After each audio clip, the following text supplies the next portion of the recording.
Very good morning. Welcome to మహా news. Phone tapping కేసులో task force మాజీ DSP Radhakishan రావు arrest అయ్యారు. ప్రణీత్ రావు కలిసి హవాలా వ్యాపారులను బెదిరించినట్లు ఆరోపణలు ఉన్నాయి.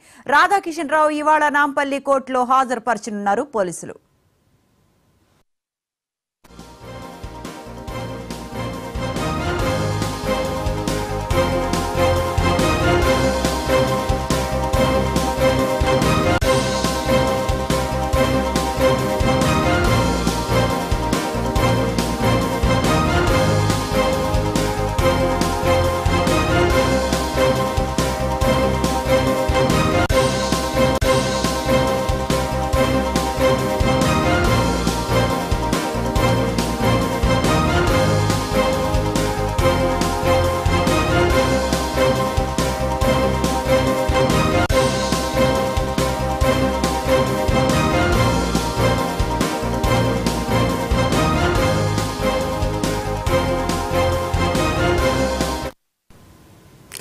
ఫోన్ ట్యాపింగ్ కేసులో నిందితులకు 5 రోజులు కస్టడీకి కోర్టు అనుమతించింది. అదనపు ఎస్పీ భుజంగరావు, తిరుపతన్నలకు 5 రోజుల కస్టడీని అనుమతించగా ప్రణీత్ రావు కస్టడీని మాత్రం కోర్టు నిరాకరించింది.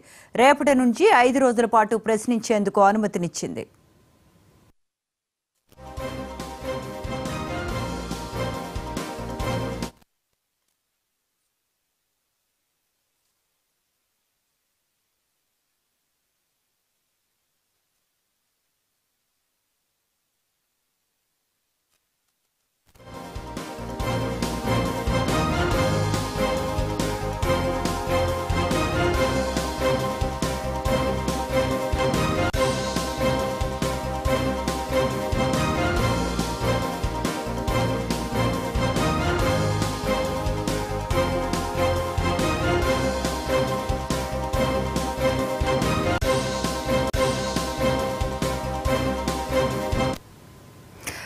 ఫోన్ ట్యాపింగ్ కేసులో టాస్క్ ఫోర్స్ మాజీ డీఎస్పీ రాధాకిషన్ రావు అరెస్ట్ అయ్యారు. ప్రణీత్ రావుతో కలిసి హవాలా వ్యాపారులను బెదిరించినట్లు ఆరోపణలు ఉన్నాయి.